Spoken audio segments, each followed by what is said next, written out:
Bonjour. Bonjour à tous. Bonsoir Natacha, comment vas-tu? Ça va, merci. Et toi, Shmuel? Alhamdoulilah, ça va bien. Yof. Bien fait. Euh, bonsoir Michel et Michel. Salut. Bonsoir. Euh, bonsoir Jean, on s'est parlé il y a quelques minutes. Bonsoir Charlie, comment ça va? Ça va, merci. Yafi. Bonsoir Peggy, Ezekef de le Rototar, ça fait longtemps. Tu J'ai un nous- cadeau. Quoi? J'ai trouvé ça dans la rue. C'est pas vrai. C'est C'est c'est- à côté de chez moi. J'ai trouvé ça dehors. c'est excellent. C'est Oui. excellent. C'est une très belle compilation, vraiment. Elle est très bien. Je suis tellement contente. J'ai trouvé ça. J'étais trop Dans quelle rue? Dans quelle rue? J'en ai là. Il y en a encore pas mal, mais autre chose. J'arrive pas à comprendre les gens qui jettent des livres. Mais C'est terrible, c'est terrible. Les gens qui jettent des livres, c'est terrible. on peut les donner tout bêtement. Pourquoi jeter? Nachon, nachon. Ah, ils l'ont jeté pour Peggy. Ils savaient qu'elle passait. D'accord, ok, d'accord. Bon. Ok. Salut Shlomo, comment ça va? Ça va? Tout va bien. Yafi. Yafi. Michel, quel temps il fait à Paris? Écoute, c'est un petit peu mieux. C'était caniculaire il y a 48 heures, vraiment caniculaire. Là, ça a l'air d'aller. C'est supportable. Voilà. T'as la clim chez toi? Non, C'est difficile, là. Ça devient de plus Ah, en il y a- plus difficile. il y a 48 heures, ça a été très, très difficile. Il a fait 39 degrés. Ouais, j'imagine. Bonsoir, Dani, comment ça va? Tu es sur mute, Dani. Tout va bien, merci. Yafi. Chaim se joindra à nous? Il arrive bientôt. Super. Bonsoir, Margalite, comment ça va? Très bien, merci. Je t'ai envoyé un petit message, mais en message et pas en WhatsApp. Je l'ai reçu, je l'ai reçu. Tout à fait par hasard, je n'ouvre pas en général mes SMS, mais aujourd'hui j'ai reçu quelque chose, alors je vois ça, j'ai compris que c'était toi. Ok. Yafi. Bonsoir Eliaou, comment ça va? Bon, Hachem, très bien. Yafi. Il faut que je te contacte pour d'autres raisons, mais je t'appellerai. Yafi. Bonsoir Moshe, comment ça va? Est-ce que Moshe nous entend? Hein? C'est quoi? Top.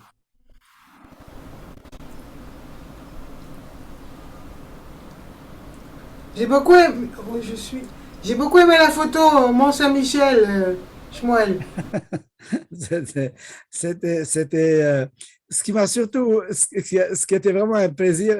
Ceux qui ont été au Mont-Saint-Michel savent qu'il y a deux moyens d'y accéder. On peut prendre une navette ou on peut faire depuis le parking, on peut y aller à pied, c'est environ 3 kilomètres. Et on a décidé de faire ça à pied. J'ai réussi avec mes bâtons de marche. J'étais heureux comme tout. Ben moi, j'ai précautionneusement pris la navette. Et par contre, les escaliers jusqu'en haut. Ouais. Non, je suis. Ça raconte, je suis T'as prié à satisfait de cette l'église là-bas? opération. J'entends pas? T'as prié à l'église là-bas ou pas?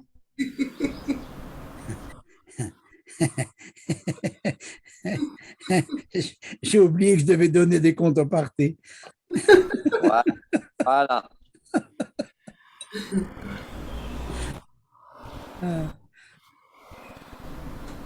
À Giverny, vous avez été finalement? J'ai pas compris? À Non, Giverny, on n'a pas été. On n'a pas été. On avait 4 jours Saracol. Alors, le premier Ouais. jour, c'est vraiment le jour où on est arrivé, on a fait le Mont Saint-Michel. Ensuite, le deuxième jour, qui était le lendemain du Yortzeit, on était sur les plages du débarquement. Et d'ailleurs, c'était très émouvant. On a vu là-bas Des un tombes petit-fils américain qui conduisait son grand-père qui a combattu là-bas. Et Wow. j'ai rapidement fait le calcul que si le grand-père avait à l'époque 20 ans comme soldat, il en a aujourd'hui 98. Pas mal. Est-ce que tu as vu le nombre de Magen David dans le cimetière militaire américain? Incroyable, Incroyable. incroyable. Et tu sais pourquoi? Parce que ce sont les petits-enfants qui ont appris que quand il y avait des événements en Europe, ils avaient encore tous de la famille. Ils avaient au départ encore pas mal de familles, ceux qui avaient émigré aux Ah, je ne États-Unis. savais pas ça, je ne Et savais ils se pas. sont engagés. Il y a un très beau film qui s'appelle les GI. The Jewish GIs, oui, Voilà, c'est ça. Oui, extraordinaire. oui, ça je connais, oui. Voilà, Oui. et ils en parlent. Et donc, ce qui explique que proportionnellement, le nombre de Magen David dans les cimetières américains, c'est impressionnant. Oui, oui, absolument, absolument, Est-ce que absolument. tu as eu le temps d'aller visiter le musée de la guerre? On a visité, il y a deux musées. Il y a un musée à Caen Oui, le Oui, et il y à a Caen. un musée à Aromanches. On a visité celui d'Aromanches, Ok. qui est très bien fait et qui maintenant ils sont en train d'en construire un nouveau. Ils sont en train de construire un nouveau musée, mais l'ancien est encore très, très bien fait. Il y a y compris deux films, pas trop longs, un de, je crois, 8 minutes, un de 13 minutes, qui sont très bien faits. C'est très bien expliqué. Et l'avantage d'Aromanches, c'est que tu peux vraiment voir. J'ai appris des choses que je dois dire humblement que je ne savais pas. Toute cette histoire que Churchill a eu cette idée folle, étant donné que les ports étaient farouchement gardés par les Allemands, de construire un port et en pièces détachées et de le construire, enfin de l'amener en Sur une pièces plage. détachées, de le construire sur un. C'est pas chouette, impressionnant. Impressionnant. c'est très impressionnant. Mais le mémorial de Caen est très, très bien fait aussi. Hein. Très bien. Il est- Oui, on a laissé des choses pour la prochaine fois. Quand le stock de Calvados sera vide, on repartira.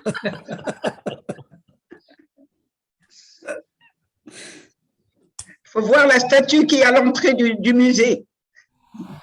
Il y a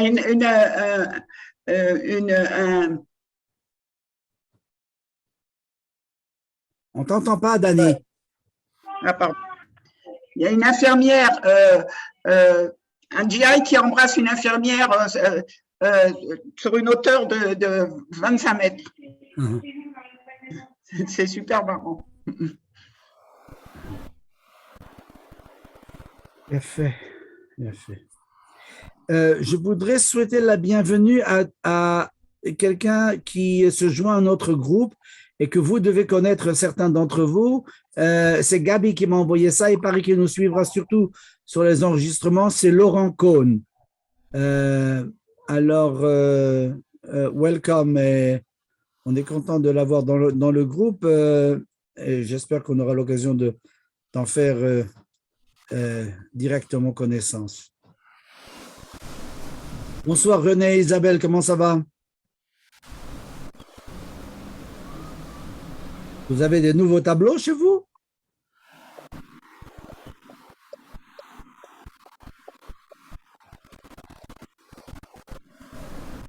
Je ne me trompe pas, n'est-ce pas? Oui, absolument. Tu es super observateur. C'est Yofi. Très joli. Très joli. Super. Tableau chez la Belge aussi, là. J'ai pas entendu. Qu'est-ce que tu as dit, Shlomo?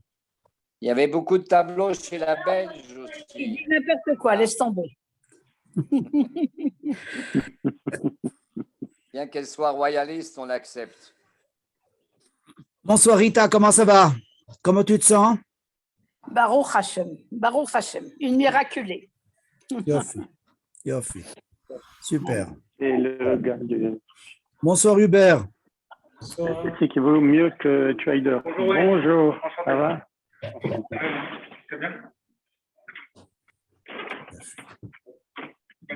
Oui, oui. Non, il n'y a pas de problème.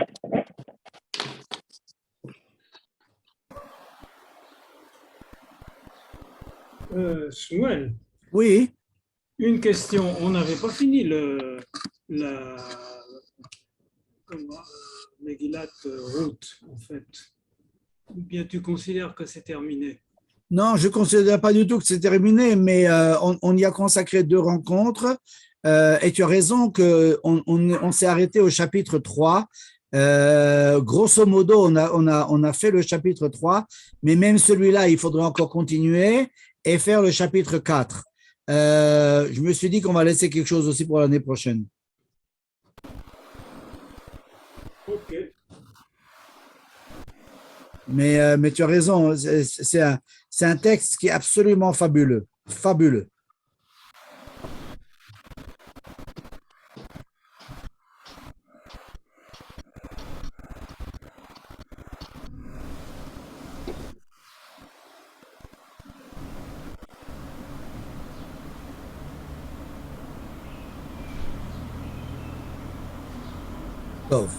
Il est 8h, il est 6h15, on va commencer. OK? Ce que nous avions vu hier soir, c'était donc la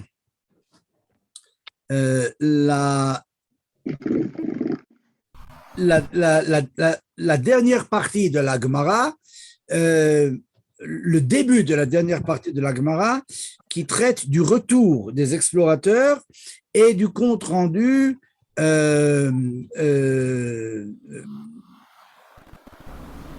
assez complexe qu'ils ont donné. Je dis complexe parce que, d'une part, ils ont reconnu que c'était une terre où coule le lait et le miel, c'est-à-dire une terre très fertile, une terre très, très, très bonne, très agréable, mais d'autre part, ils ont fait remarquer que les habitants de cette terre sont très forts. Et nous avions, en lisant la Gemara, nous avions suggéré que cette force des habitants de cette terre leur vient peut-être de leurs droits qu'ils ont sur cette terre. Et nous avions vu toute la problématique qui est suggérée par la Gemara et par la lecture de Lévinas de cette Gemara. Et nous arrivons maintenant à la partie dans laquelle ça va être Kalev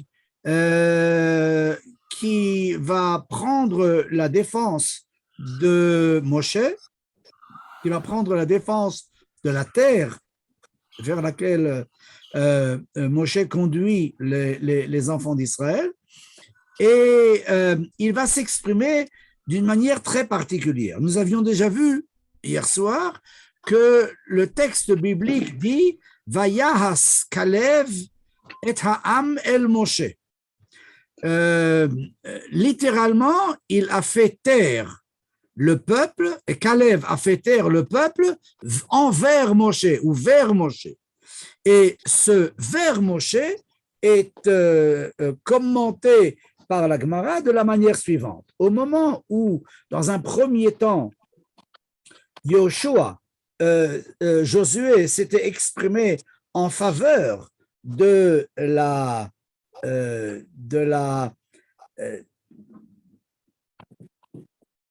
terre d'Israël, la foule l'avait fait taire en lui disant « Toi, tu ne risques rien.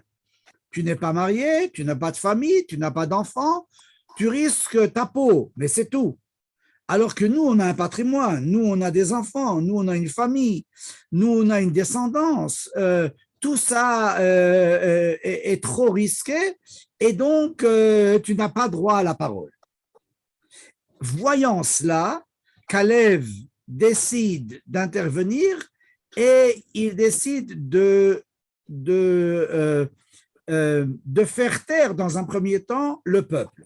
Il va faire taire le peuple, c'est ça que dit le verset, vers Moshe, c'est-à-dire vers, je dirais, pour traduire très librement, à l'encontre de Moshe. C'est-à-dire qu'il va faire en sorte que le peuple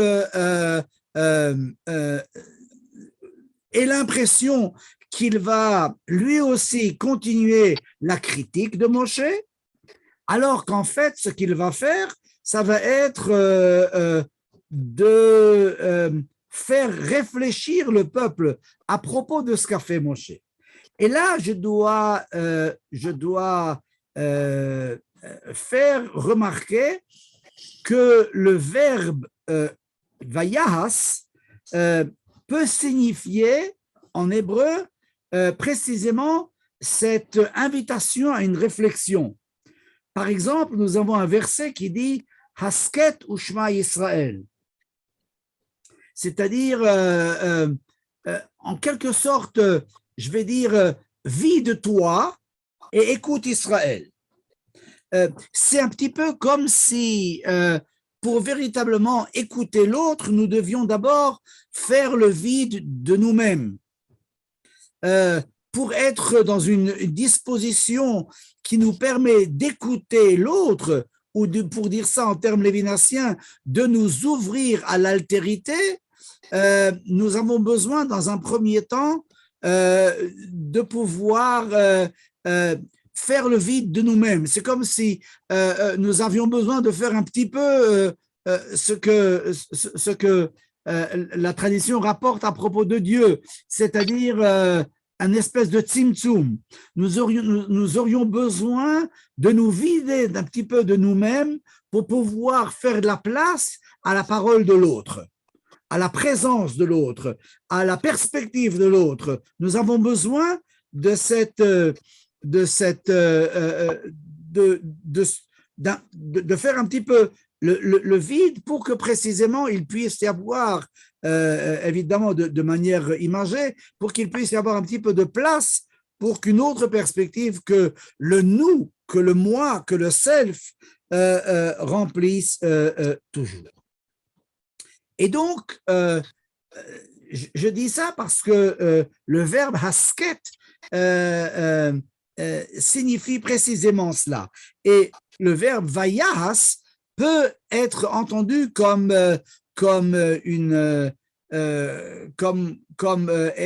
étant proche de ce hasket. Et donc, on va voir que ce que va dire Kalev va être non pas une espèce de série de remontrances au peuple en leur disant vous n'êtes pas, mais il va essayer de réfléchir avec eux. OK? Essayons de voir ce qu'il a dit, et ce texte est véritablement très riche. Il va falloir y aller petit à petit. Un instant. Voilà. Voilà. Donc, nous sommes à la page, en bas de la page 139. Voilà.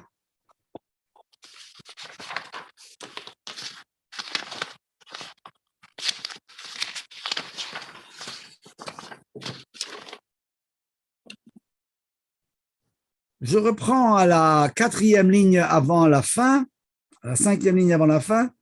C'est pour cela qu'il feint d'attaquer Moïse. Le fils d'Amram n'a-t-il fait que cela? V'chizo bilvad asa lanu ben Amram. Savrei begnute kamishtae ishtiku. Ils pensèrent alors, c'est-à-dire le peuple, pensait alors qu'il allait attaquer Moïse et se turent.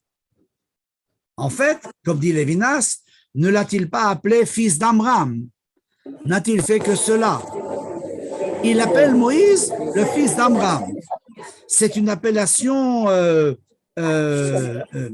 qui a au moins cette particularité. Un instant, je vais mettre tout le monde sur mute parce que il y a des bruits de fond.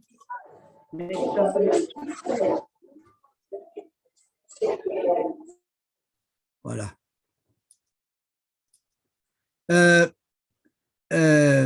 À partir du moment où on n'appelle pas quelqu'un par son nom, ça peut s'interpréter comme un manque de respect. Et donc, il est possible qu'il ait là également fait preuve d'une je dirais, de dextérité rhétorique en faisant taire tout le monde parce qu'il appelle Moshe, il appelle Moïse, le fils d'Amram. Et donc, eux pensaient qu'il allait lui aussi verser de l'huile sur le feu en continuant la critique de Moïse, alors que ce qu'il va leur dire, ça va être très, très différent. Voyons ce qu'il va leur dire. Il leur dit la chose suivante. Il nous fit sortir d'Égypte, il nous fendit la mer et il nous nourrit de manne. Ne devons-nous pas l'écouter, même s'il nous disait de construire des échelles pour monter au ciel? Alors, regardons de très près ce qui va être ce très bref, mais ce très dense discours de Caleb. Il comporte en fait deux parties. Dans la première partie, c'est une rétrospective historique. Il leur dit, voilà ce que Moshe nous a fait, et ça, vous en êtes tous témoins. Primo, il nous a fait sortir d'Égypte. Secondo, il nous a fendu la mer. Tertio, il nous a nourris de manne. Dans la deuxième partie de ce discours, il aborde le futur. Ne devons-nous pas l'écouter par rapport à ce qu'il suggère, c'est-à-dire que nous devons aller vers cette terre, même s'il nous disait de construire des échelles pour monter au ciel. Et là, c'est très bizarre parce que on se demande d'où est-ce que Caleb sort cette métaphore de construire des échelles pour monter au ciel. Il ne s'agit pas du tout de monter au ciel, il s'agit de rentrer en terre. Alors pourquoi cette métaphore? Lévinas, d'emblée, va poser la question. D'où vient l'idée d'échelle et de ciel absent du texte biblique? Le texte ne dit-il pas « nous allons monter et conquérir ». En effet, la fin du propos de Caleb va être « Allo na'alev et arashnu ota ». C'est-à-dire, il dit « Hotzi'anu mimitzrayim » קרא לנו את הים, האכילנו את המן, אם יאמר לנו עשו סולמות ועלו לרקיע לא נשמע לו, עלו נעלה וירשנו אותה. Montez, nous monterons et nous conquérerons cette terre.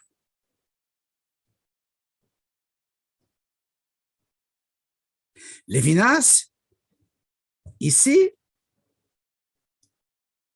c'est ce « nous allons monter », ce « allo na'ale » qui sert de prétexte au Midrash de la Gemara pour introduire l'idée d'échelle pour monter au ciel. Ok. Essayons de réfléchir à, j'anticipe sur ce que Lévinas va dire, essayons de réfléchir à la signification que peuvent avoir les deux parties de ce discours. Tout d'abord, il fait référence à trois éléments. Le premier élément, c'est que Moïse nous a fait sortir d'Égypte. Qu'est-ce que ça veut dire?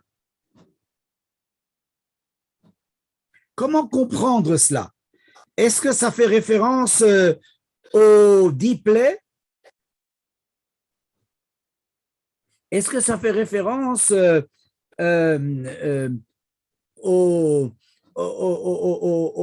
miracle qu'il y a eu? Est-ce que ça fait référence aux premières mitzvot qu'ils ont reçues, par exemple la mitzvah du Korban Pesach, etc., etc.? Il me semble, et là j'anticipe sur ce que Lévinas va dire, il me semble que ce dont il s'agit ici, c'est qu'il leur dit, Moïse nous a fait sortir d'Égypte. c'est-à-dire il a changé l'ordre politique connu. L'ordre politique connu suggère que le fort a servi le faible, que le roi a servi ses vassals, que le roi a tous les droits et que ses esclaves sont là pour le servir. Or, nous étions les esclaves du plus puissant roi de la terre. Et ce que Moïse a fait, il a changé cet ordre politique. Il l'a changé, certes, sur l'ordre de Dieu, mais c'est ce même Dieu qui nous suggère maintenant de rentrer dans cette terre. C'est-à-dire le fait que nous allons maintenant rentrer dans cette terre doit s'interpréter, doit se comprendre à travers ce prisme. Le prisme dont il s'agit, c'est le prisme d'un changement d'ordre politique. C'est un petit peu comme si Caleb répondait à ce que nous avons vu, qui a été une des grandes appréhensions des explorateurs. C'est comme s'il répondait aux explorateurs par rapport à ce qu'ils ont vu chez Achiman, Shesha et Talmai. Rappelez-vous, Achiman, Meyuman, Shebe'echav, c'est-à-dire celui qui était le plus fort, c'est-à-dire celui qui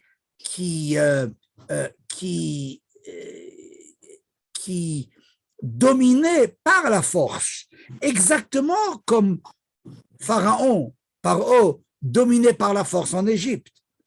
C'est de cet ordre politique-là qu'il s'agit. Or, contrairement à cet ordre politique-là, la perspective que suggère maintenant Moïse est différente. Il s'agit d'avoir un autre mode politique, un autre mode de gouverne. Il ne s'agit plus de permettre encore une fois au plus fort de régner. Il s'agit d'établir un autre ordre politique, lequel nous ne savons pas. Mais c'est un ordre politique dans lequel il ne s'agit pas d'avoir un roi qui puisse être tout-puissant ou un ordre tout-puissant ou alors une famille ou alors une aristocratie et que tout le monde devra servir. Ça doit être beaucoup plus compliqué que cela. Et c'est pourquoi la première chose qu'il leur dit, c'est « Il nous a fait sortir d'Égypte ». Deuxième point, il leur dit « Il nous a fendu la mer ». Alors vous me direz, c'est pas Moïse qui a fendu la mer, et vous aurez raison, mais encore une fois, Moïse est ici le représentant de celui qui nous a promis cette terre et qui nous demande, qui nous conduit maintenant vers cette terre. Et par conséquent, ce dont il va s'agir ici, c'est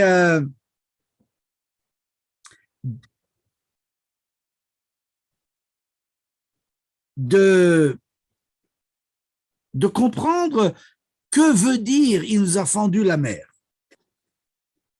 Il y a des lois physiques et ces lois semblent immuables.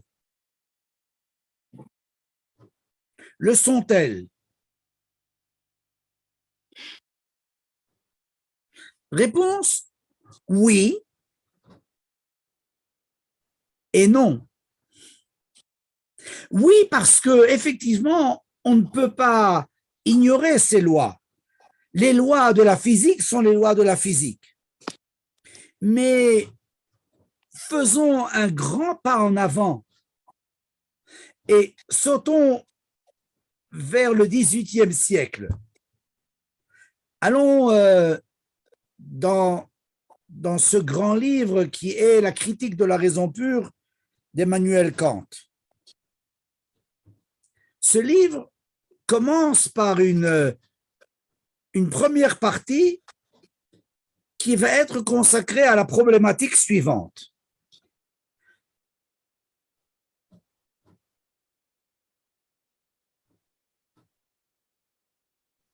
Est-il possible de concevoir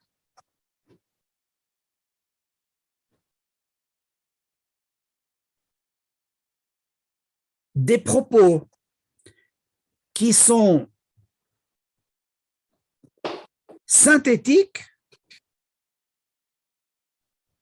et pourtant vrais a priori? Prenons quelques minutes et expliquons cela.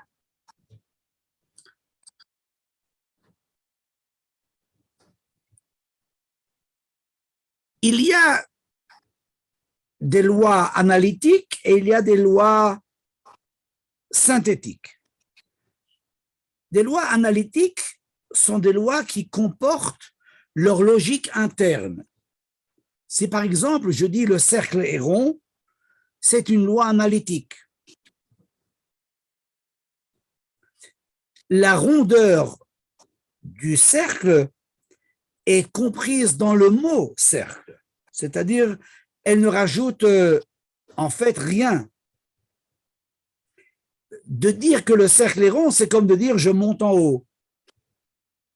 Il n'y a pas d'apport supplémentaire, d'apport cognitif supplémentaire. Par contre, si je dis par exemple la balle est rouge,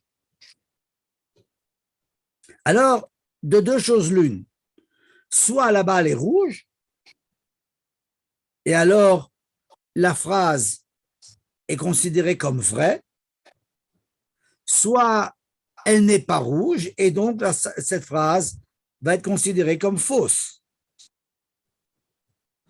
Or, pour que on puisse vérifier si cette phrase est vraie ou fausse, nous devons faire ça une fois que nous avons la balle dont il est question.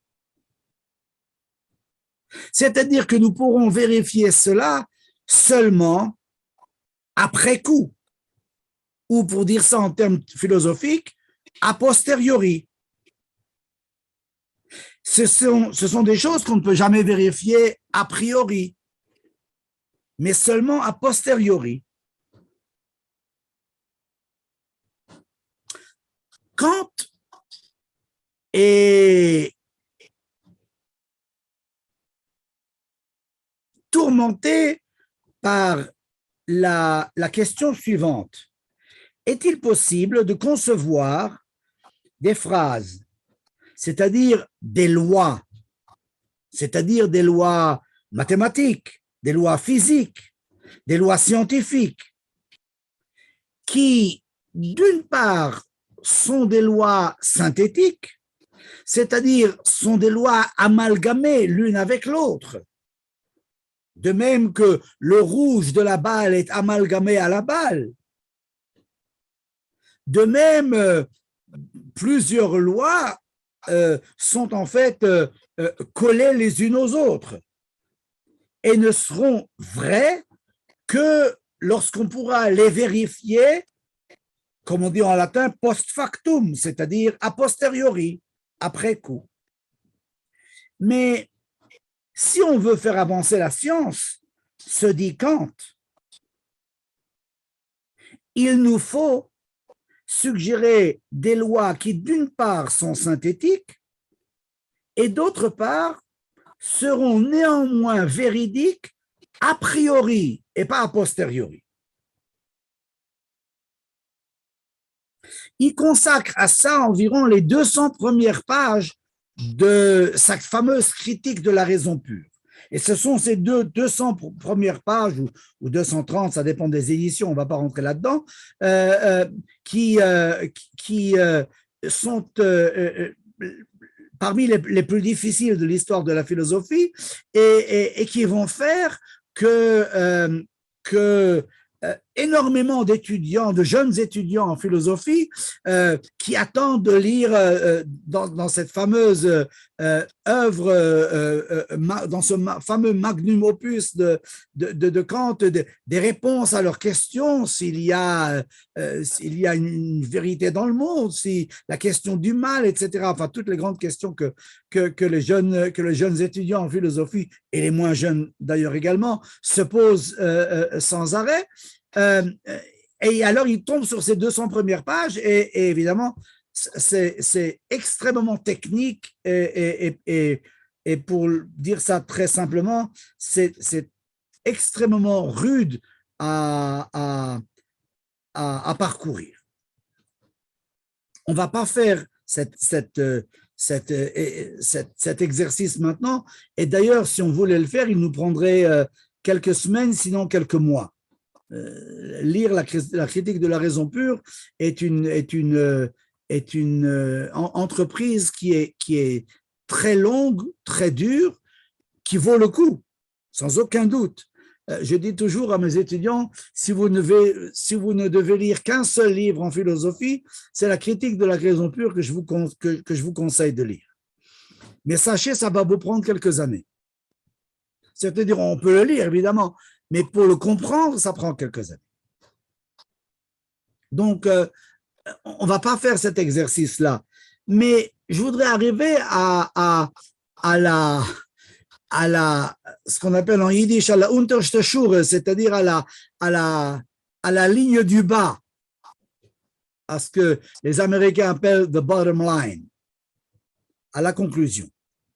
La conclusion, eh bien, vous la connaissez aussi bien que moi, c'est que le monde de la science, jusqu'à Kant, c'est-à-dire jusqu'à la fin du XVIIIe siècle, le monde de la science avance à pas d'escargot. Il avance très lentement. On ne peut pas dire qu'il n'avance pas, mais il avance très, très lentement. Alors que depuis Kant, le monde de la science avance à une vitesse vertigineuse. Et plus il avance, plus son avance va vite. Aucun de nous ne se sert présentement d'un ordinateur qui a plus que 10 ans. En fait, je parie qu'il y en a très peu qui se servent d'un ordinateur qui a plus que 5 ans.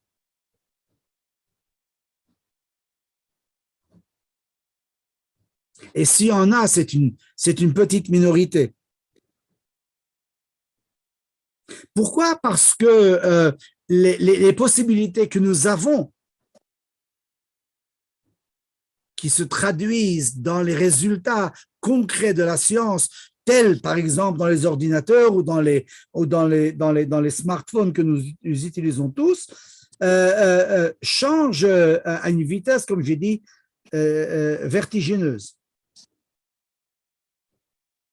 Cela veut dire que la possibilité de vérités qui sont synthétiques et a priori a ouvert des perspectives qui étaient extraordinaires.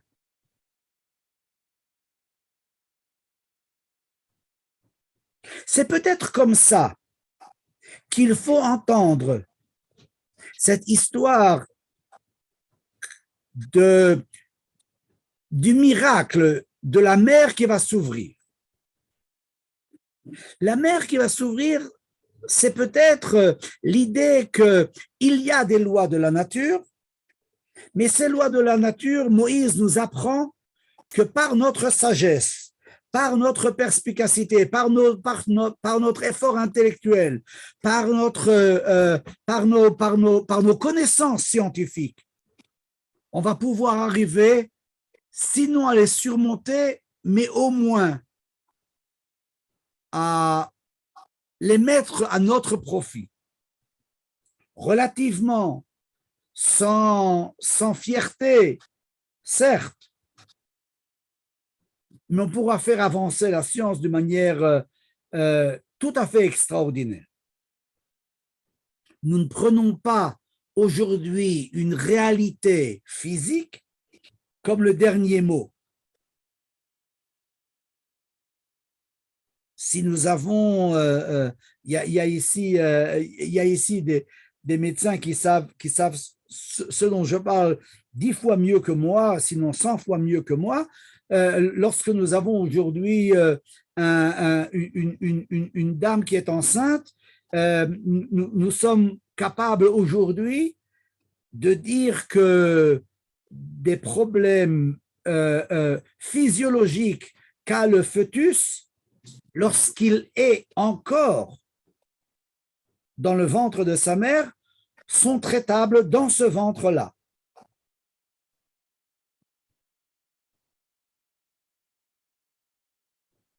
Et comme on dit en hébreu ou en français, le ciel est la limite. C'est-à-dire que plus ça va, plus on va loin dans ces capacités que nous avons.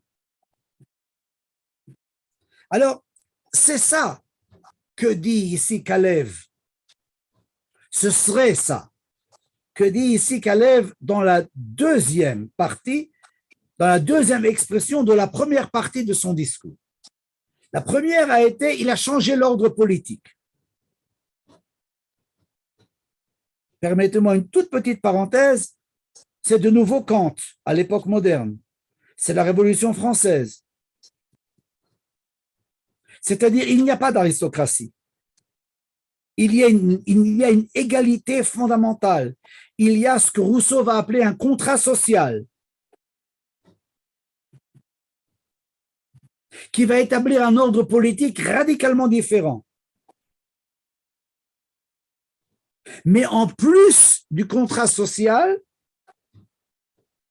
il y a également un contrat scientifique.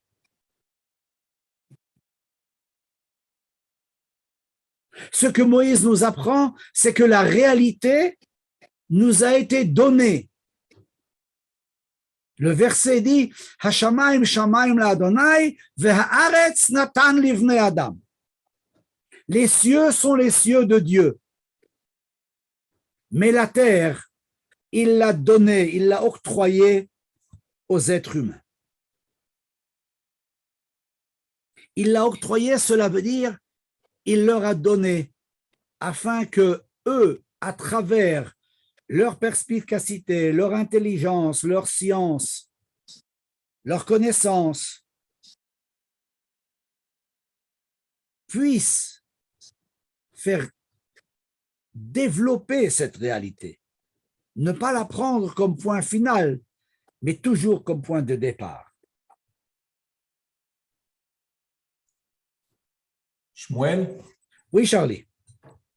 À celui-là, j'aurais une question qui est un peu liée aux questions qui se sont posées, qui ont été déposées hier à propos des droits d'Am Israël de chasser les autres, bien qu'on ne soit pas meilleur que les autres. Moi, j'aurais plutôt une question dans la direction théologique. Comment est-ce que Dieu, qui a, d'après ce que tu as dit, si je me souviens bien, qui a choisi de nous donner provisoirement ou conditionnellement ce pays, il nous l'a donné parce qu'il a compris qu'on avait accepté ses normes, ses dogmes, parce qu'on avait accepté ses conditions. Je me trompe ou je ne me trompe pas? C'est pas ce que tu as dit hier? Non, tout était correct jusqu'à la dernière phrase. Je n'ai pas dit qu'il a compris que nous l'avons accepté. C'est à cette condition qu'il nous l'a donné. Est-ce que nous l'avons compris ou non? L'histoire a été plus que… D'accord. C'est à cette condition qu'il l'a donné. Oui, justement. Alors, c'est encore, ça aiguille encore mieux ma question. Si c'est à cette condition-là qu'il nous l'a donné, alors est-ce qu'on ne peut pas dire, je m'excuse de l'expression, qu'il s'est un peu foutu dedans? Parce que même au départ, même avant, à tous les stades, depuis le Matan Torah jusqu'à aujourd'hui, en fin de compte, on n'a pas respecté ces conditions. même vis-à-vis de Dieu et aussi vis-à-vis de la conduite dans la terre, sur la terre, que vis-à-vis des autres. Il n'y a aucune condition, à moins que, je sais pas, il y a des conditions que je ne connais pas. Les faits historiques prouvent qu'en fin de compte, on ne respecte jamais les conditions qui nous ont été imposées. Je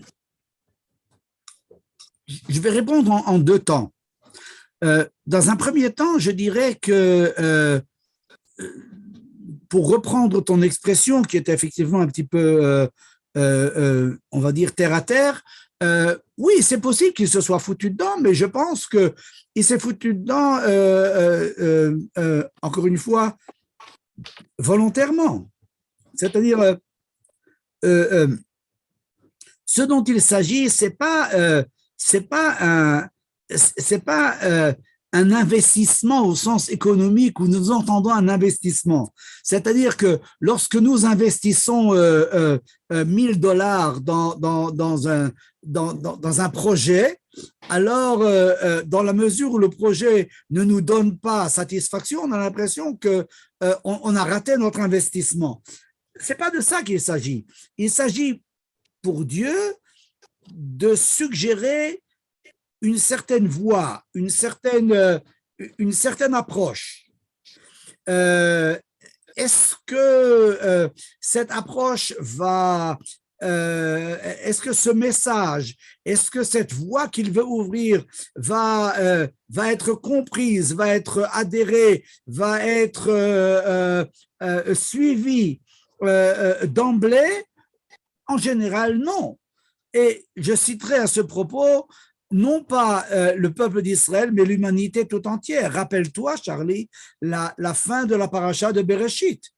Dans la fin de la paracha de Bereshit, il y a le verset qui, à mon avis, est certainement un des versets les plus osés de toute la Torah. Va'it atsev el libo. Dieu a été attristé en son cœur. Alors, je ne sais pas qu'est-ce que ça veut dire. Mais enfin, ça veut au moins dire que, pour reprendre ta formule, il se serait foutu dedans par rapport à l'humanité tout entière. OK? C'est vrai, mais je pense que... Oui, non, justement, mais je pense que ce que la Torah veut nous enseigner, c'est que ce projet va devoir passer par divers stades, y compris un stade de recommencement. Pourquoi? À l'occasion, on pourra étudier, mais tu comprends bien qu'il y a un parallélisme entre le renouveau qu'il va y avoir après le déluge et le début qui est décrit dans le livre de la Genèse, c'est-à-dire dans Bereshit, au début de Parashat Bereshit. On comprend bien que dans les deux occurrences, il s'agit d'un commencement ou d'un recommencement. OK? Et c'est pas pour rien, tu connais cette Mishnah aussi bien que moi, la Mishnah nous dit Asara dorot mi Adam ad Noach, Asara dorot mi Noach ad Avraham. Avraham va être de nouveau un nouveau début. Est-ce que ça veut dire qu'après Avraham, ça va marcher? Non. Et tu as tout à fait raison. Ça ne marche pas toujours. Il s'agit d'une perspective à très longue haleine. Je dirais à une haleine infinie. C'est comme ça qu'il faut l'entendre. Mais elle veut suggérer quelque chose. Et de ce point de vue-là, je pense que ce que Kalev essaie de dire ici au peuple dans son discours, qui est, comme dit, très bref, mais très succinct, très dense, c'est exactement ça. Le changement de l'ordre politique, enfin, on est tous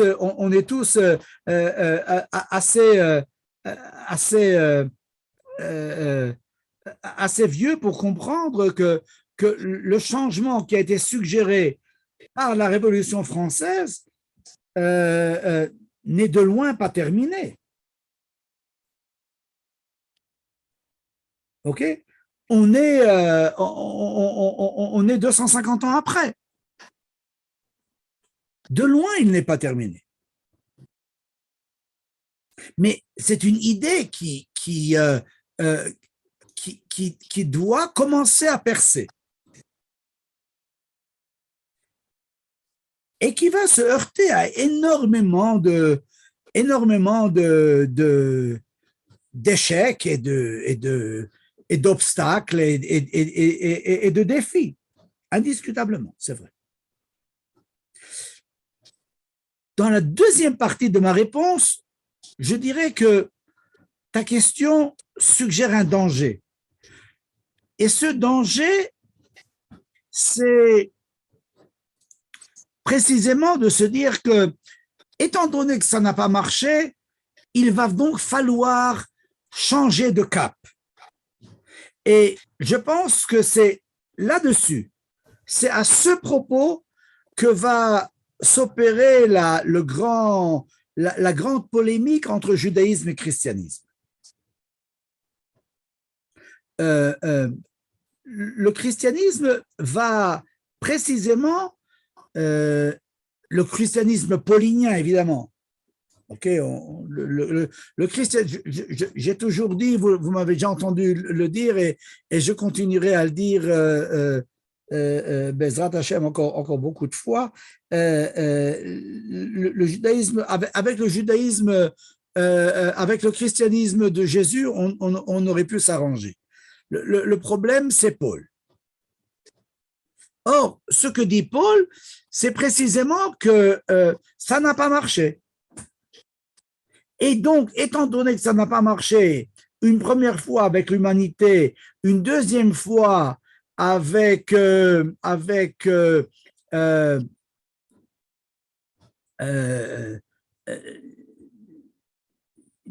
première fois avec l'individu, c'est-à-dire Adam, une deuxième fois avec l'humanité, c'est-à-dire le déluge, et une troisième fois avec le peuple d'Israël, comme tu l'as fait remarquer, parce que l'histoire juive, c'est l'histoire d'échecs successifs.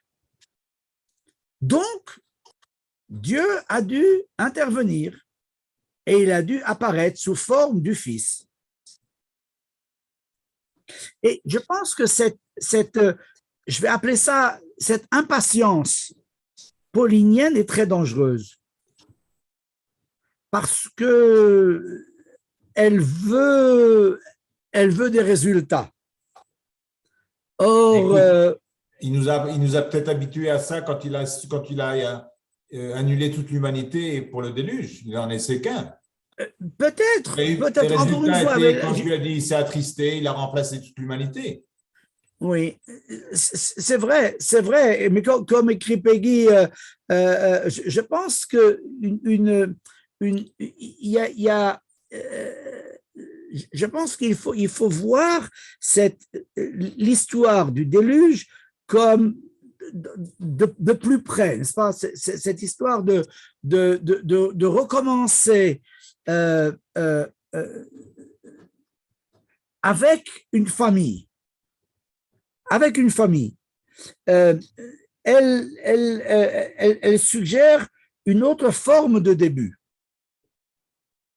Mais certes, il va y avoir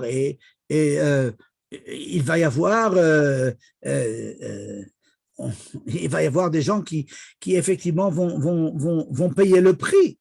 N'est-ce pas? On va lire Shabbat à Paracha de Korach. C'est bien un de ceux-là. C'est très vrai. Mais encore une fois, je pense que ce dont il s'agit, c'est le choix entre deux perspectives. Une perspective qui va dire alpha n'a pas marché, bêta n'a pas marché, gamma n'a pas marché, donc, conclusion, on recommence à zéro, ou on recommence avec un autre mode, et une autre perspective qui va dire alpha n'a pas entièrement marché. Mais ça a suggéré quelque chose. C'est ça l'idée de Asara Dorot mi Adam ad Noach. Noach n'est pas Adam. Noach n'est pas non plus Abraham.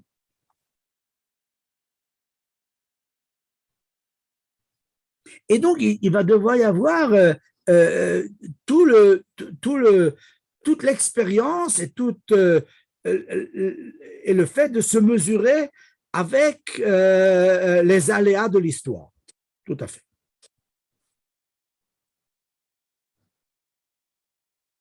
Si ça c'est clair, je passe à la troisième partie au troisième élément de la première partie du discours de Caleb. Il a dit dans un premier temps, Karalanu Otsianu Mimitzraim, il nous a fait sortir d'Égypte. Karalanu Etayam, il nous a fendu la mer. Troisième chose, Hechilanu Etaman, il nous a nourri de manne. Et là, Lévinas va poser la question suivante. Qu'est-ce qu'il y a d'extraordinaire dans la manne?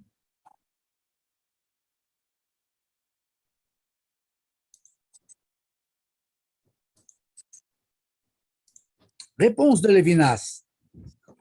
Non pas le fait qu'il y ait une nourriture miraculeuse qui tombe du ciel.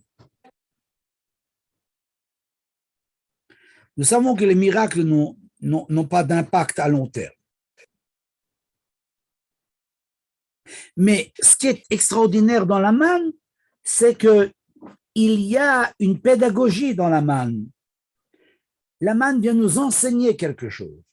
Et ce qu'elle vient nous enseigner, c'est que nous pouvons nous suffire de ce que nous avons besoin.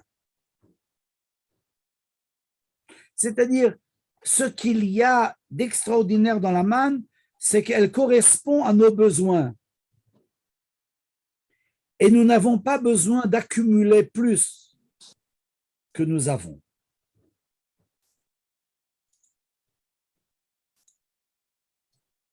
Ce faisant, de créer des disparités économiques et financières entre les individus. Parce que, où est notre ami Shlomo? Comme il ne cesse de nous le répéter, c'est un petit peu ça le grand problème, n'est-ce pas? C'est que les plus riches cherchent à s'enrichir sur le compte des plus pauvres, c'est-à-dire de créer des disparités économiques, c'est-à-dire de créer une injustice sociale. Or, la manne, c'est la possibilité d'une justice sociale. C'est la possibilité pour chacun d'avoir ce qu'il a véritablement besoin. Pas au sens marxiste. Je m'excuse, Shlomo. Pas au sens marxiste, c'est-à-dire nous devrons prendre aux plus riches ce qu'ils ont pour le répartir de nouveau. Nous savons que ça n'a pas très bien marché. Mais au sens, comme j'ai dit tout à l'heure, pédagogique, il peut y avoir une autre forme de société. Il peut y avoir une forme de société dans laquelle, effectivement, nous apprenons à nous suffire de ce dont nous avons besoin. Et il faut entendre ce dont nous avons besoin au sens le plus large.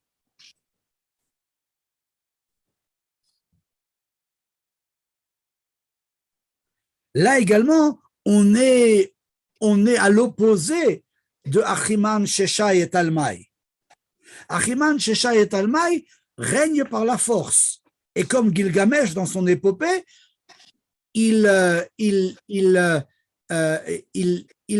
asservissent. C'est ça que ça veut dire faire des cratères. C'est ça que ça veut dire creuser des sillons. C'est ça que ça veut dire retourner la terre. C'est-à-dire, ce n'est pas reconnaître le droit de l'autre à son lopin de terre, à sa manière. à son économie, à ses droits. Contrairement à cela, Kalev dit, Moshe nous a, à travers la manne, nous a suggéré une autre forme politique, un autre mode social. Et c'est à partir de cela, ou c'est vers cela qu'il nous amène. Et ça va nous amener vers la deuxième partie de son discours. Dans cette deuxième partie de son discours, la Gemara, le Midrash va nous dire, s'il nous disait de faire des échelles et de monter au ciel, ne devrions-nous pas l'écouter? D'où est-ce que le Midrash prend ça? Comme Lévinas l'a suggéré, il prend cela du verset qui dit « Alon alev yarashnu ota ». Montez, nous montrons. On va tout de suite travailler sur cette redondance. Shmuel. Oui, Dani. Comment ça se fait que dans l'énumération que fait Caleb, il ne cite pas le don de la Torah? Merci beaucoup pour cette question.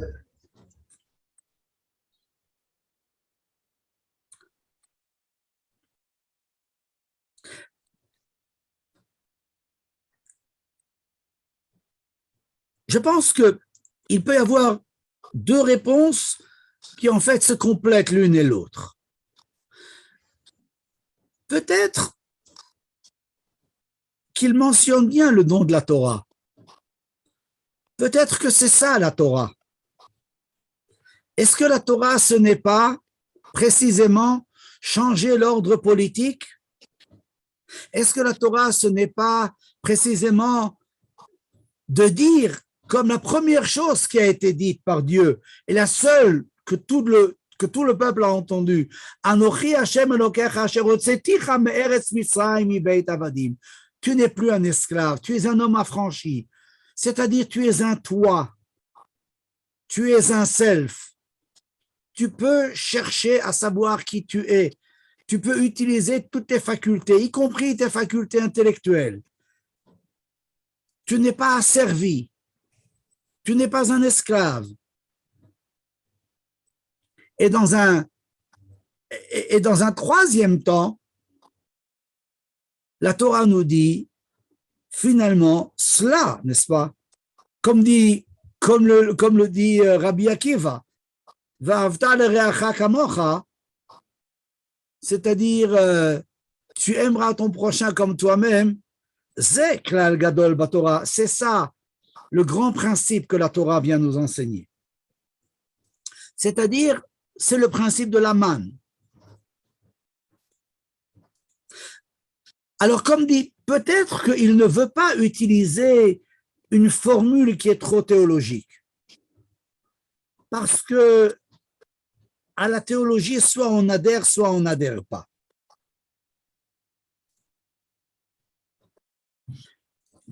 Une des grandes questions, et c'est pour ça que là également, il y a une différence, je crois, fondamentale entre judaïsme et christianisme. Pour le christianisme, la religion est une question de foi. Comme je dis toujours, dans le judaïsme, il n'y a aucune obligation d'avoir la foi. Dans le judaïsme, la religion est une question d'action. Ce dont il s'agit, c'est le faire, pas le croire.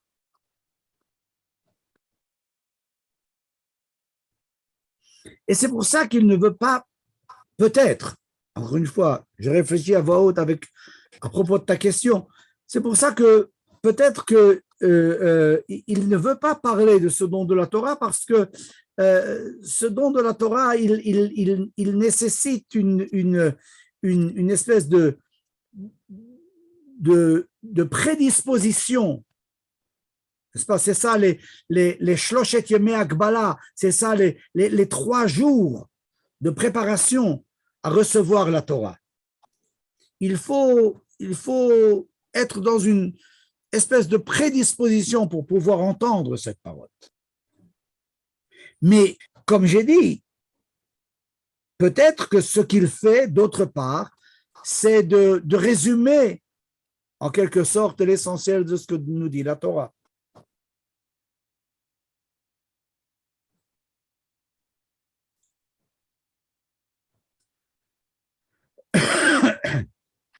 Est-ce qu'il y a d'autres questions? Shmuel, Oui, Eliaou. les Sulamot Adarakia ne font pas penser au projet, d'Afra au projet de Yaakov Avinu, et à l'inverse de la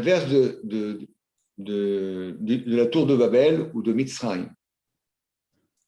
Oui, c'est très joli. C'est très joli. Ta suggestion est très belle. Mais je dirais que je pensais que tu allais dire à l'inverse, non pas de la tour de Babel, mais à l'inverse justement de l'échelle de Yaakov.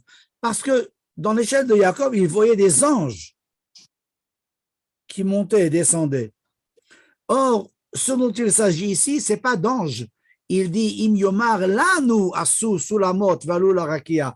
S'il nous dit à nous, faites des échelles et vous montez au ciel. Il ne s'agit pas d'anges. Il s'agit pour nous de monter au ciel. Que veut dire monter au ciel? On va le voir plus tard dans le texte.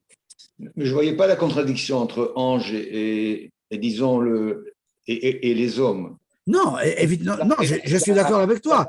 Hommes, sinon que par rapport aux anges, on est dans le, on est dans, on les voit, ce n'est pas nous, n'est-ce pas? Les anges représentent en quelque sorte le désir de Dieu tel qu'il s'accomplit. Je pensais que les anges signifient nos actes.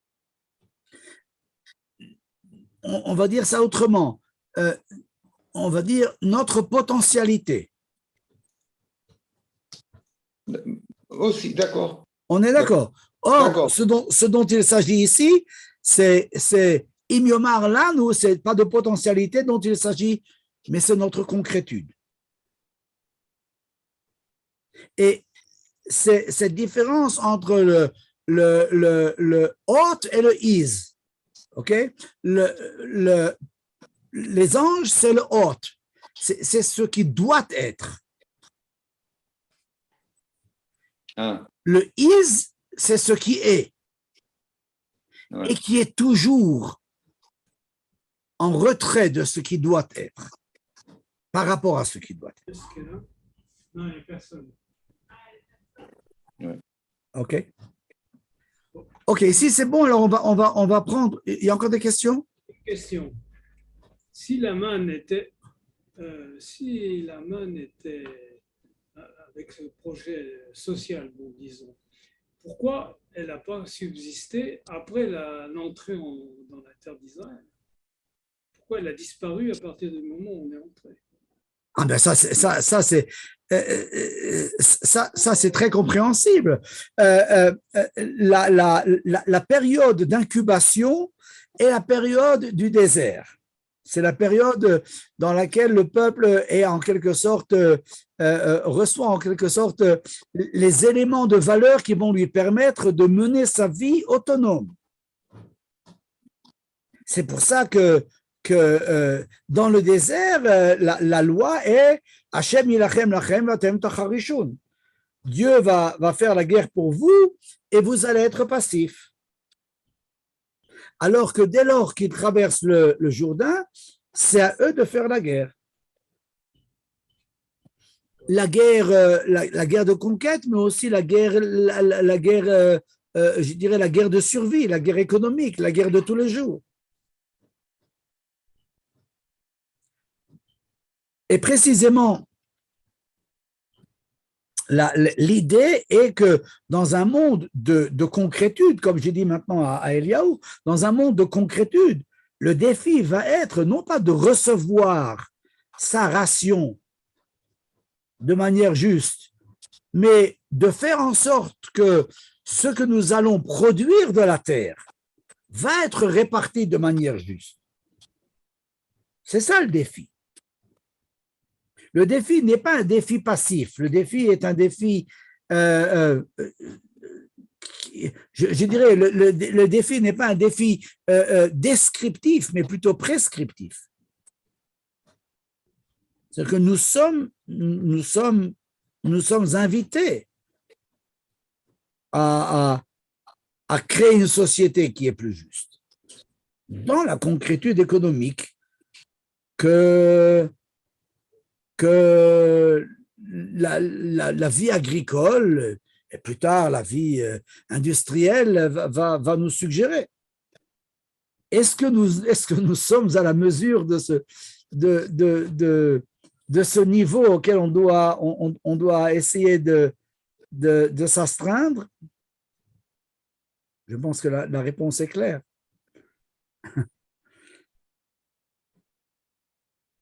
Mais il n'empêche que c'est dans la concrétude que ça doit se traduire. Shmuel, oui. J'ai l'impression, par rapport à ce qu'on a dit hier, enfin, si j'ai bien compris, que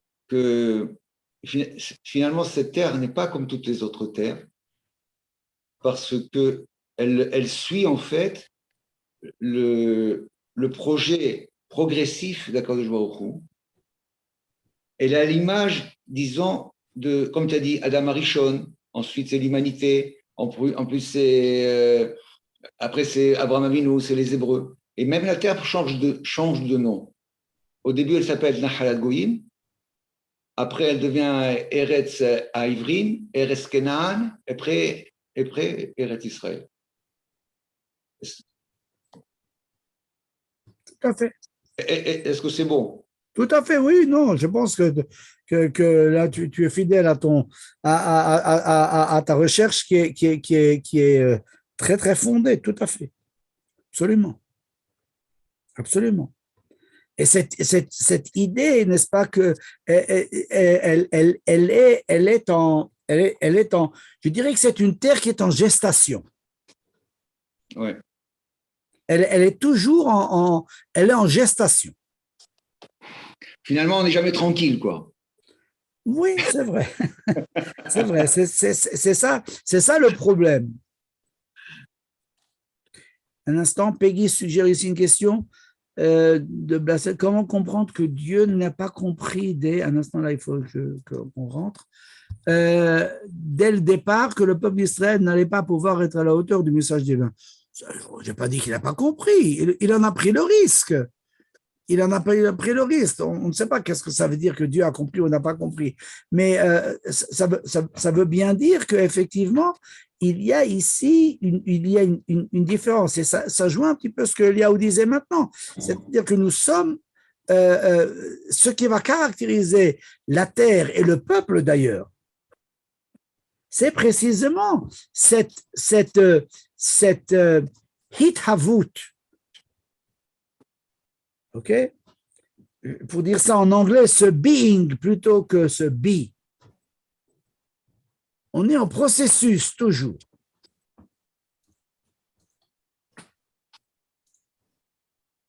OK? OK. Je voudrais maintenant reprendre ce que nous avons vu dans les termes, dans le texte de Lévinas.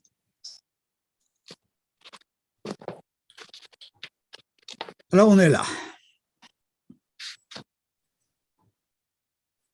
Je m'excuse de négliger totalement la rhétorique en bâtissant ce commentaire. Je vous livre le secret sans attendre la fin. Quel sens a le propos de Kalev?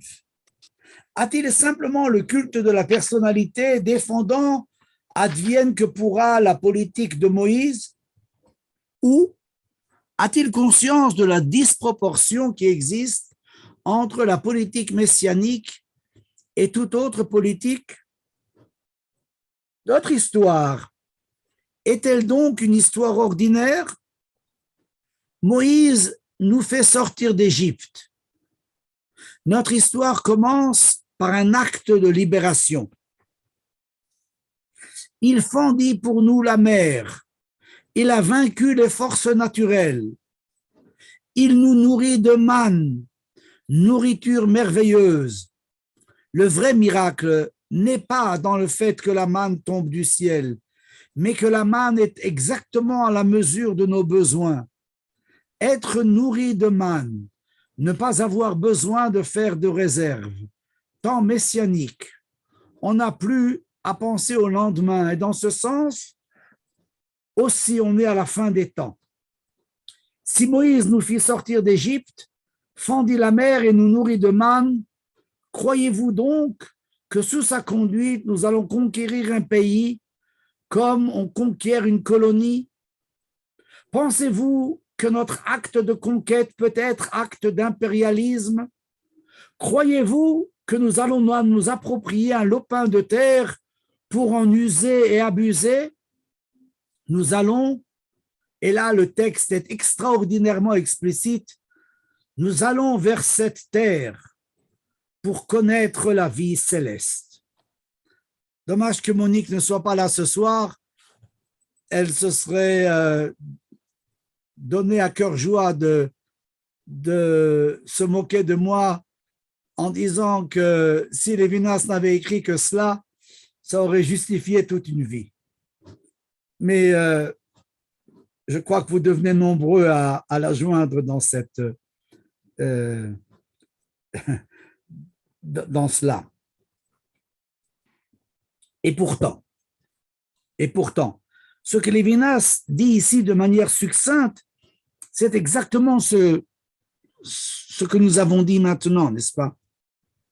C'est-à-dire, dans un premier temps, il nous a fait sortir d'Égypte. C'est un acte de libération, mais c'est un changement radical de politique. Nous sommes capables de nous extraire d'un déterminisme politique. Nous sommes également capables de nous extraire d'un déterminisme, on va dire, physique. Il peut y avoir des lois synthétiques qui sont vraies a priori. C'est pour ça qu'on va avoir un progrès de la science dans tous les domaines qui va être littéralement extraordinaire. On a parlé tout à l'heure du domaine médical, mais on peut citer n'importe quel domaine. Réfléchissons à ce dont nous sommes les protagonistes en ce moment même. Si on avait dit à nos grands-parents,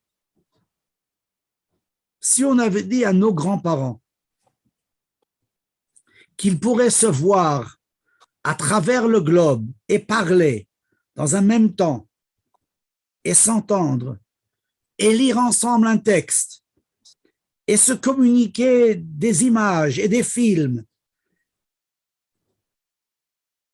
ils ne nous auraient pas cru. Et pourtant, c'est exactement ce que nous sommes en train de faire. Pour ne citer qu'un exemple parmi des millions,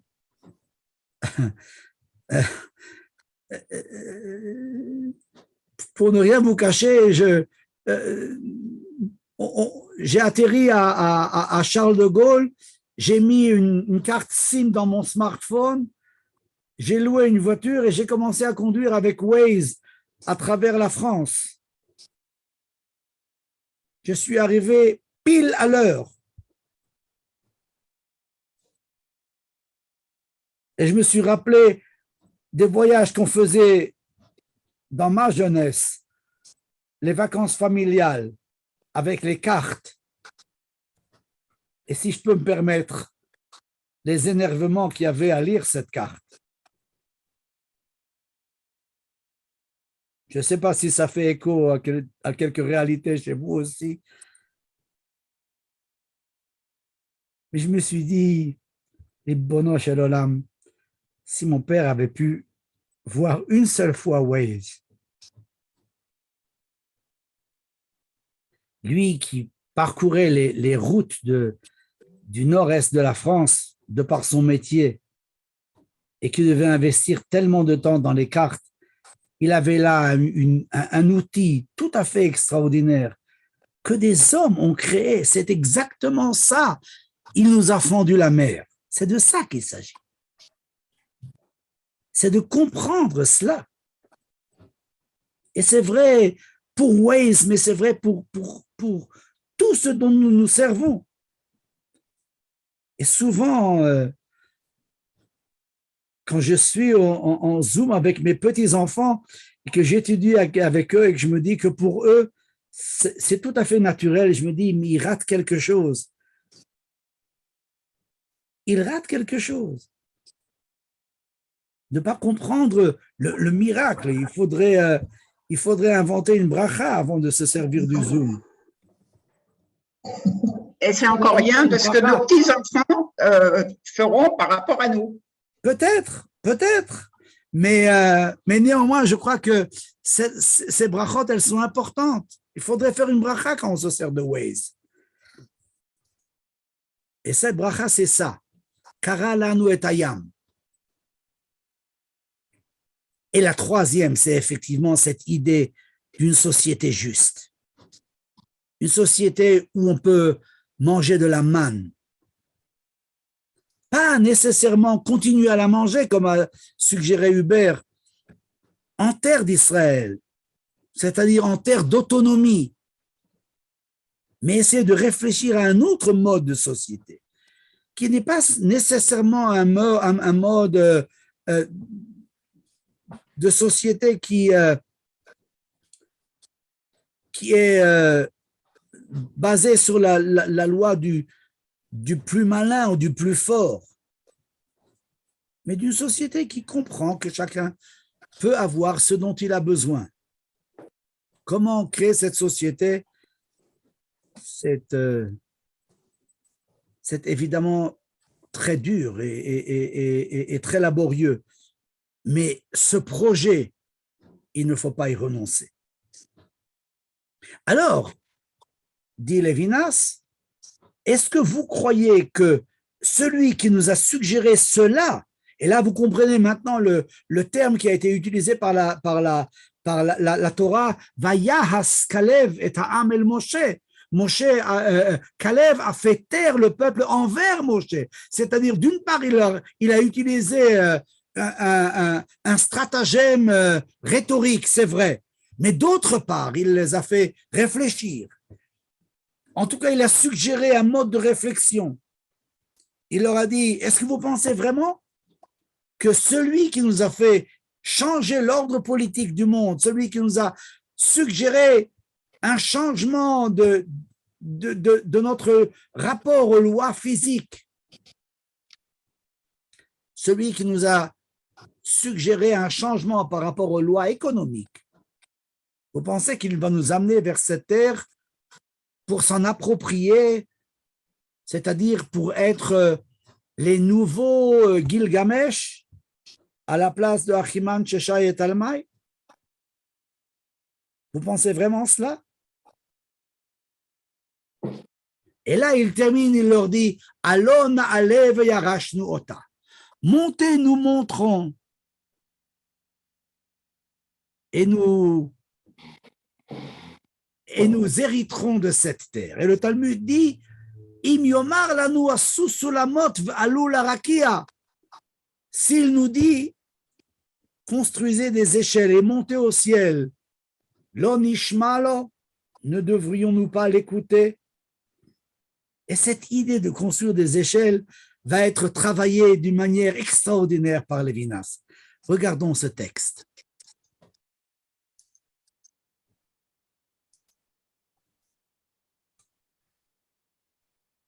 Nous allons, je reprends les 3 dernières lignes. Nous allons, et là le texte est extraordinairement explicite, nous allons vers cette terre pour connaître la vie céleste. Nous allons dans cette terre pour monter au ciel. Nous n'allons pas posséder la terre comme on la possède généralement. Nous allons bâtir dans cette terre une cité juste. Je vous dis cela d'une façon très plate, mais c'est cela, sacraliser la terre. J'ai beaucoup aimé hier l'intervention du professeur Baruch. Sacraliser la terre, c'est y bâtir une société juste. Vous me direz que chacun peut s'imaginer qu'il bâtit une société juste et sacralise la terre, et que cela encouragera les conquérants et les colonialistes. Mais là, il faut répondre. Admettre la Torah, c'est admettre les normes d'une justice universelle. Le premier enseignement du judaïsme, le voici. Il existe un enseignement en morale et certaines choses plus justes que d'autres. Une société sans exploitation de l'homme. Une société où les hommes sont égaux. Une société telle que les voulaient les premiers fondateurs des kibbutzim. Parce qu'eux aussi faisaient des échelles pour monter au ciel, malgré la répugnance que la plupart d'entre eux éprouvaient pour le ciel. C'est la contestation même du relativisme moral. C'est ce que nous appelons la Torah, ce que nous appelons la Torah fournit les normes de la justice humaine. Et c'est au nom de cette justice universelle et non pas d'une justice nationale quelconque que les Israélites prétendent à la terre d'Israël. Monique n'est pas là.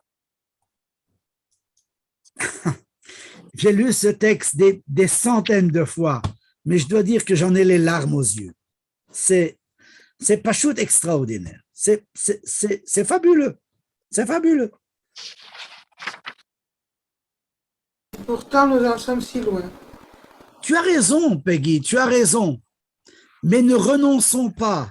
Ne laissons pas les impérialistes et les colonialistes nous gouverner, même s'ils sont, je m'excuse de le dire,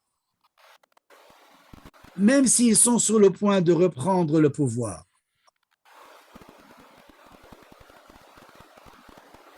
Mais ne les laissons pas, n'abandonnons pas cette idée. C'est peut-être ça, être vraiment sioniste.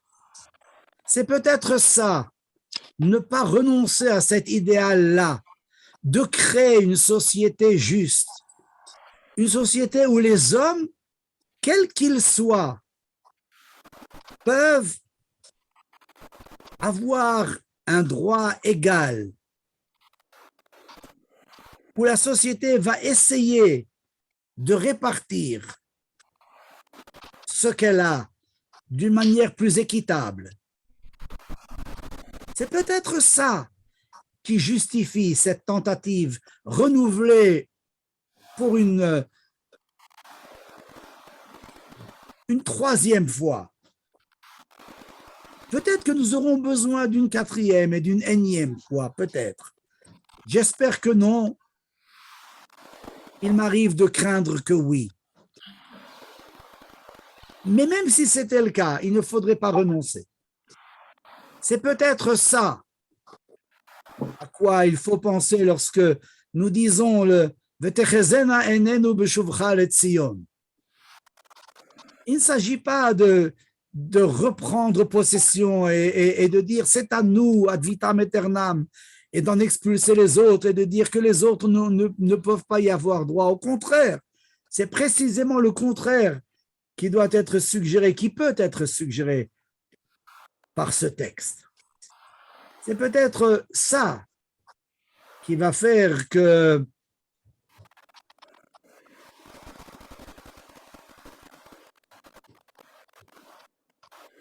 l'idéal ne doit jamais être abandonné. Reprenons ce texte qui est tellement beau, n'est-ce pas? Voyons ce qu'il dit. D'abord, il parle de vie céleste. Nous allons dans cette terre pour monter au ciel. Et il dit avant, il ne s'agit pas de nous approprier d'un lopin de terre pour en user et abuser. Là, peut-être que la remarque de Peggy doit être entendue avec toute son acuité. Peut-être que nous en usons et abusons. Peut-être que nous devons nous souvenir de de ces propos de Caleb, nous allons dans cette terre pour monter au ciel. Je dirais pour tenter de monter au ciel. Nous n'allons pas posséder la terre comme on la possède généralement. Nous allons bâtir dans cette terre une cité juste.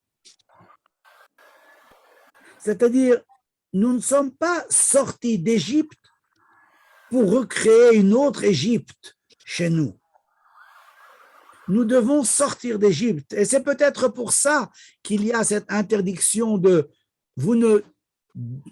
une interdiction de lo tashuvu derech Mitzrayim, de ne pas, je ne cite pas le verset de manière précise, nous n'avons pas le droit de retourner en Égypte.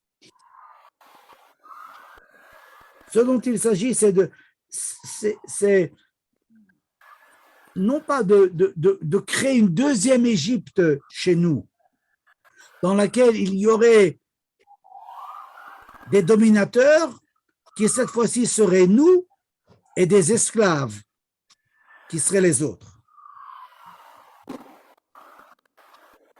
Lévinas, qui voyait toujours ces colloques comme une sorte de Beth Midrash, c'est-à-dire une sorte d'endroit dans lequel il faut réagir à ce qui a été dit. Alors, il cite l'intervention du professeur Henri Baruch, qui, si je ne me trompe pas, était psychiatre. Il y a quelqu'un qui sait? Oui, il était psychiatre. OK. C'est bien ce que je pensais. Il cite Baruch qui a dû dire la veille, sacraliser la terre, c'est bâtir une société juste. Si seulement on pouvait inscrire ça en, comme on dit en hébreu, en otiot kiddush levana, en lettres d'or, sacraliser la terre, c'est pas essayer d'y reconstruire un Beth Mikdash ou absolument de monter sur l'Harabait pour dire que c'est à nous ou de dire que Harabait beyadeinu. C'est pas de ça qu'il s'agit. C'est beaucoup plus de bâtir une société juste. Et Lévinas va dire très conscient de la réalité. Vous me direz que chacun peut s'imaginer qu'il bâtit une société juste et sacralise la terre et que ça encouragera les conquérants et les colonialistes.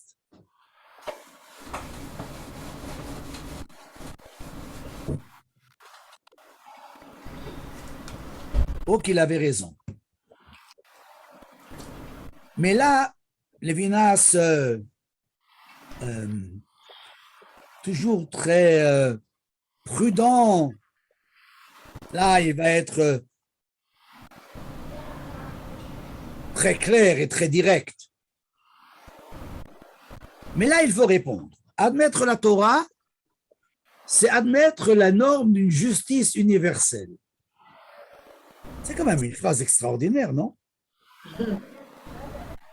Admettre la Torah, ce n'est pas admettre les normes de ma justice particulariste, mais bien au contraire, les normes d'une justice qui doit valoir pour tous, au sens le plus universel de ce terme. Et c'est pourquoi le premier enseignement du judaïsme, le voici. Il existe un enseignement en morale et certaines choses sont plus justes que d'autres. Écoutons. Une société sans exploitation de l'homme, une société où les hommes sont égaux, une société telle que la voulaient les premiers fondateurs des kibbutzim. Et Lévinas, dans une remarque qui relève peut-être de la boutade, mais qui est tellement vraie, parce qu'eux aussi faisaient des échelles pour monter au ciel, malgré la répugnance que la plupart d'eux éprouvaient pour le ciel. Et vous remarquez qu'il écrit une fois ciel avec un C minuscule et une fois avec un C majuscule. Et la grande question est évidemment de savoir, est-ce que en faisant des échelles pour monter au ciel minuscule, on ne fait pas en fait des échelles pour monter au ciel majuscule.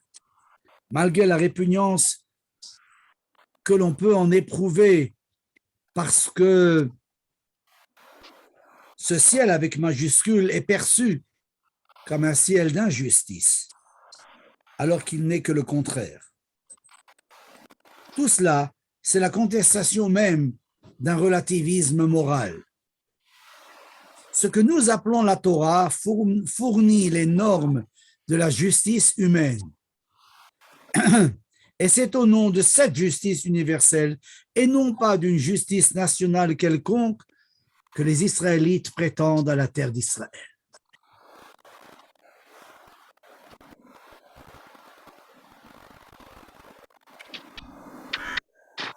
Est-ce qu'il y a quelqu'un qui souhaite dire quelque chose ou poser une question? Oui, je voudrais poser une question qui me préoccupe toujours. La Torah, avec son idéalisme, comme il a été décrit là, néanmoins, elle laisse place à l'esclavage. Je ne parle pas du Eved Ivri, je parle du Eved Knaani, qu'on peut acheter, qu'on peut vendre ses enfants. Et la Torah lui laisse place, mais même nous interdit de libérer l'esclave Knaani. Non, la question est évidemment claire et limpide, mais je répondrai comme Maïmonide répond à propos des sacrifices. C'est-à-dire que la Torah a été donnée dans un contexte historico-sociologique particulier. Mais rappelons-nous que la Torah a été donnée avec sa contrepartie. Rabbi Saadia Gaon, dans l'introduction à son magnum opus Emunot Vedeot, il écrit en arabe, je cite en hébreu, il écrit Ein umatenu uma ki im betoroteha. Notre nation, notre peuple n'est peuple qu'à travers ses Torot, au pluriel. C'est-à-dire une Torah orale qui va de pair avec une Torah écrite. Alors tu as raison que dans la Torah écrite, il y a la possibilité d'esclavage, il y a la possibilité de polygamie, il y a la possibilité de sacrifice, il y a énormément de possibilités qui nous paraissent aujourd'hui, soyons francs, caduques. Révolu, voire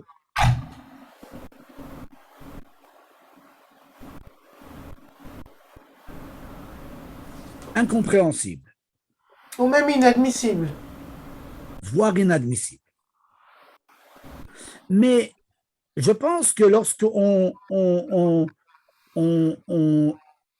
conçoit la Torah avec, comme j'ai dit, sa contrepartie, c'est-à-dire sa contrepartie de Torah chez Baal Peh, à ce moment-là, on s'aperçoit que la Torah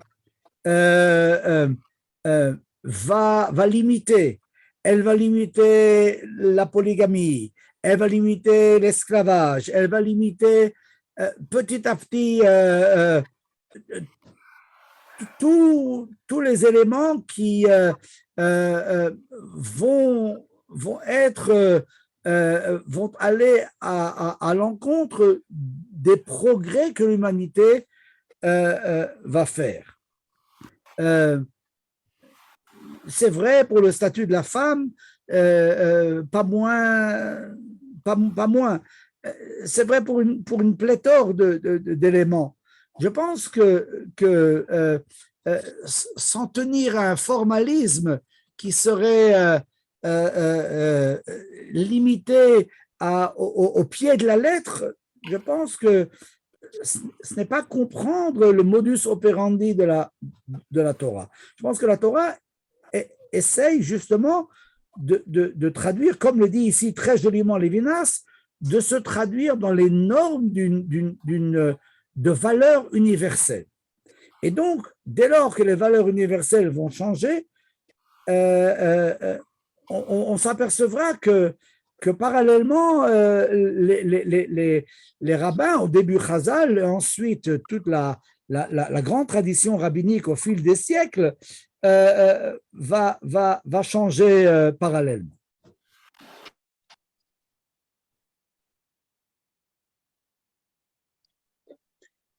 Quand il y a eu le trafic d'esclaves à partir du XVIe siècle,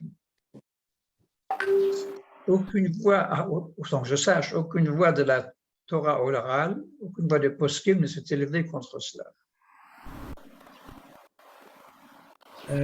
C'est comme si la Torah leur donnait une légitimation de ce phénomène. Tu me poses une question que je ne maîtrise pas, mais je suis d'accord d'essayer de demander à des collègues historiens ce qui en est. C'est-à-dire, il faut vérifier deux paramètres, n'est-ce pas? D'abord, est-ce qu'il y avait des gens qui étaient des ouailles de poskim, dont les poskim savaient qu'ils s'occupaient d'esclavage, c'est-à-dire de ce trafic d'esclavage, et qui n'ont pas réagi. Il faut voir les deux parties de cet élément. Je ne sais pas, je dois dire je ne sais pas, mais Blineder, je vais essayer de vérifier. Oui. À Shavuot, j'ai entendu un shiur de Moti Baron ou Machon Hartman qui a exactement parlé de ce problème-là. Il a dit que dans l'histoire de la Torah Sheba'al Peh, on ne voit aucune référence qui reproche ou qui dénote, qui s'oppose à cette notion d'esclavage.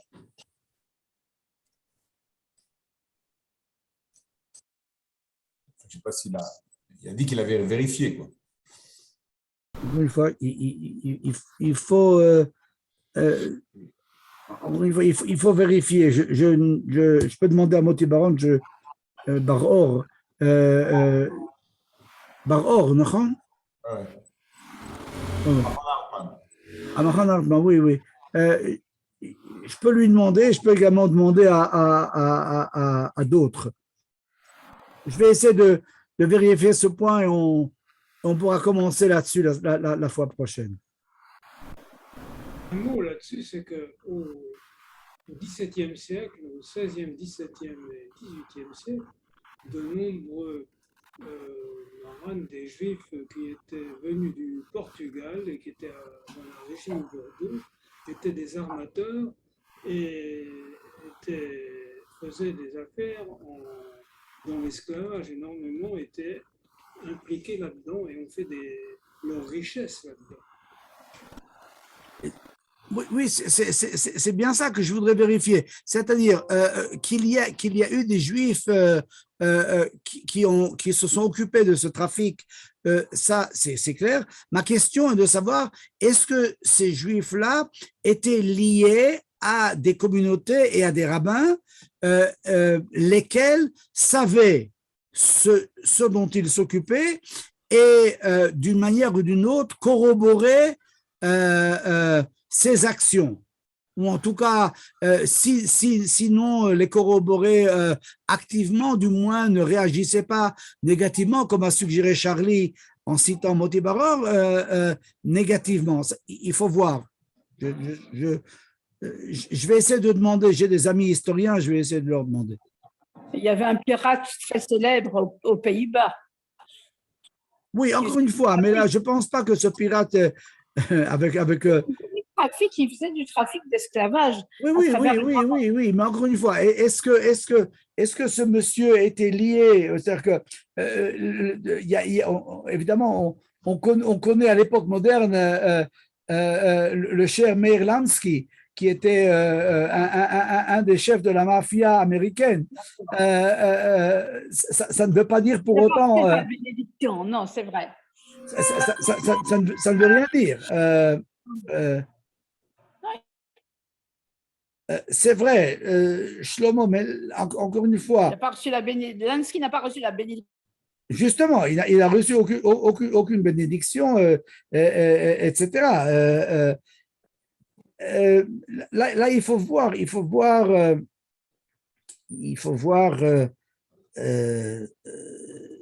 si, encore une fois, s'il y a eu, la question est de savoir, est-ce qu'il y a eu une opposition de la part des décisionnaires et des rabbins et des chefs communautaires qui se sont opposés à cela? J'ose espérer que oui. Maintenant, comme dit, je ne connais pas les détails historiques. Je vais essayer de les vérifier pour pouvoir en parler la prochaine fois. Et pourquoi aller en arrière dans l'histoire? Il y a aujourd'hui encore même pas mal de nos coreligionnaires qui font des choses absolument horribles et certains rabbins qui les absoutent, ne disent rien. Je veux dire, c'est une chose qui arrive aujourd'hui, sous nos yeux, tous les jours. Non, qu'il y ait des rabbins crapules, ça on le sait. Alors que Non, encore une fois, mais c'est pas de ça qu'il s'agit, Peggy. Non. Là, encore une fois, je veux pas me faire l'avocat du diable ou des diables, mais il faut quand même reconnaître, c'est pas parce qu'il y a des rabbins qui sont d'accord pour recevoir finalement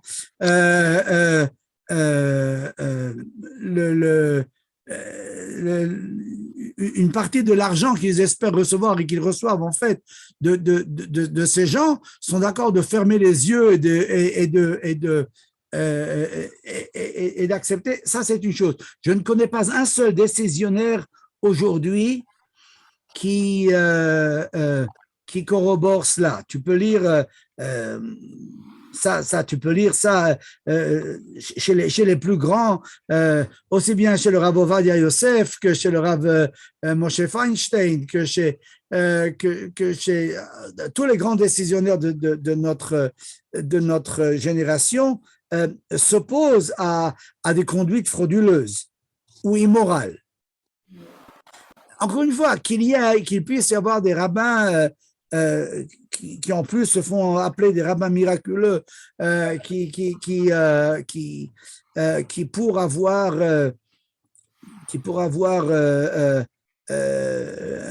un magot au bout du compte sont d'accord à justifier certains actes frauduleux ou crapuleux. C'est une réalité qui probablement a toujours existé. Mais là, c'est pas d'eux.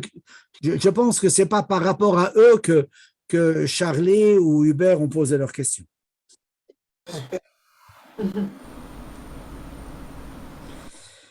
Tov, passage très riche que nous avons vu aujourd'hui, donne beaucoup à réfléchir.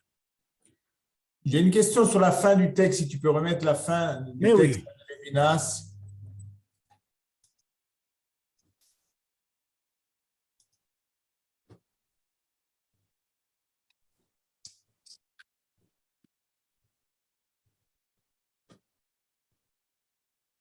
Oui, on a tendance un peu à critiquer certains rabbins qui émettent des jugements de valeur qui se prennent pour les envoyés de Dieu et qui eux font la volonté du ciel. Et est-ce que c'est pas un peu une sorte d'imitation quand Lévinas utilise un peu les mêmes termes, par exemple en ce qui concerne les kibbutzim, quand il a dit les premiers fondateurs des kibbutzim, que la plupart d'entre eux éprouvaient pour le ciel, c'est émettre un jugement de valeur un peu, à mon avis, un peu exagéré, qui ressemble un petit peu à ce qu'on reproche à certains rabbins qui disent nous faisons la volonté du ciel. Je ne suis pas sûr d'avoir bien compris ta question, mais si ta question est que Lévinas, en parlant des fondateurs de certains kibbutzim qui éprouvaient une répugnance par rapport au ciel, je pense que ça on est plus ou moins d'accord, non? Oui, Oui, non, c'est pas ça. Non, quand il essaye d'expliquer ce que ça veut dire de faire la volonté du ciel. Écoute, il suggère sa lecture. C'est toujours, pardon.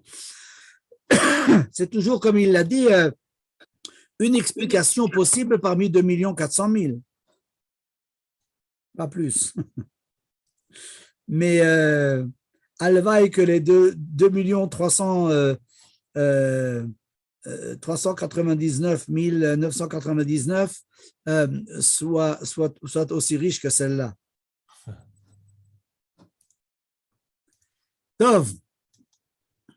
Très bonne soirée à tous, très bonne semaine. On se revoit la semaine prochaine. להתראות.